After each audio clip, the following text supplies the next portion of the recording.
Welcome to Burning Bright, a weekly podcast presenting poetry and prose from Passager. We used to celebrate George Washington's birthday on February 22nd and Abraham Lincoln's birthday on February 12th. In 1971, President Nixon decreed that the third Monday in February would be called President's Day and would honor all U.S. presidents. On this edition of Burning Bright, we're going to honor a few less well-remembered presidents. Rossme Taylor was our 12th president. He only lasted a year, from 1849 until his death in 1850. Some people said he died from eating some bad cherries on the 4th of July.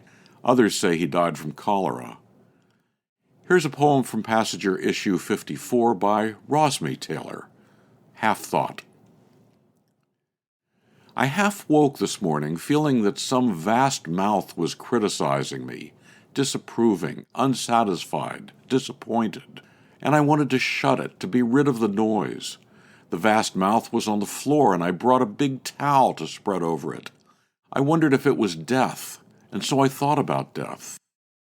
I do not want vastness in my death, or any sense of large impersonality, of oracularity, of great worldliness, of high significance, of necessary importance like voting or a history examination, no cosmoses, no universes. I want it to let itself come down to being something rather small, touchable, to let me reach out to it, take it in my hand, to be a sunset in my street, an evening in autumn, a neighborly accepting thing, a return to some place once known. I want death to be real, near, a warmth, a receiving, a forgiving, a thing I can know what to do with.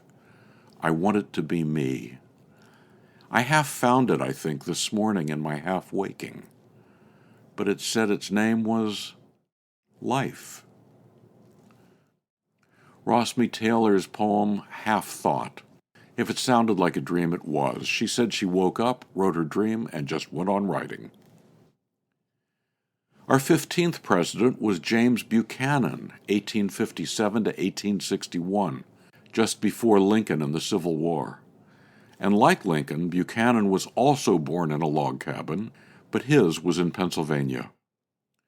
Here's Tom Buchanan's poem, The Summer Scarecrow, from the anthology The Poets of Ingleside.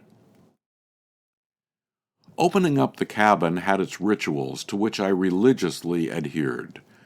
First cleaning the spider webs and spiders from windows and doors, then letting the musty winter air escape from the opened windows before lighting fires in our 2 wood stoves to take the chill out of the cabin air, with leftover logs reminding me it was high time I went outside and chopped down a few more dead aspen trees to tide us over the summer, and planted our garden of herbs for our salads and flowers to brighten our spirits, measured as the weeks flew by not only our garden's response to our loving care, but also by those irritants of summer in the mountains, the swarms of mosquitoes awaiting the cutting of the hayfields, the porcupines chewing the logs beneath our wood frame bed, and the birds, the hundreds of birds, who seemed to view our garden as their dessert.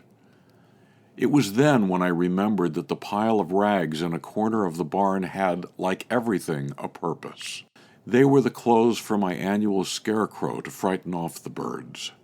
The summer was complete with this tramp standing in the garden, waving its arms at all the passers-by, until the aspen trees turned yellow in the fall, and the first flakes of snow told it was time to pack up the cabin for the following year. The Summer Scarecrow, Tom Buchanan.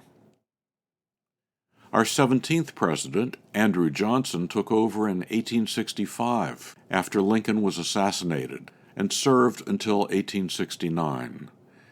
Johnson was the only U.S. president who never went to school. He was self-taught. Leah Johnson said this next poem began when she found a family tree of sorts, a list of Greek names written in cursive. She said, Reading through these names again, I couldn't get their beauty out of my head, a strange and haunting music. Here's her poem, Country of Origin. Haunting music they make, these names. Haralambos, Vasiliki, Evangelos, Stavroula, Anastasia, Andriana, Karatsu. I lie in bed at night and recite them like a prayer, run them through my mind like worry beads. Haralambos, and they reverberate. Vasiliki, like the strings of a bouzouki. Evangelos, like olive branches in the wind. Stavroula, and they resonate. Anastasia, like the wailing of a clarinet. Andriana, like an incense-filled chant. Karatsu, I make of them a boat to carry me back to the Peloponnese, to fingers of land stretching out to touch the azure sea, to mountains and gorges, groves of twisted olive trees, whose celadon leaves flash silver in the sun, to the place where I can find my own lost name. Pascalia, Pascalia. It sings, doesn't it? Doesn't it sing? Country of Origin, Leah Johnson, from Passenger, issue 71. To buy The Poets of Ingleside or to subscribe to or learn more about Passenger and its commitment to writers over 50, go to PassengerBooks.com.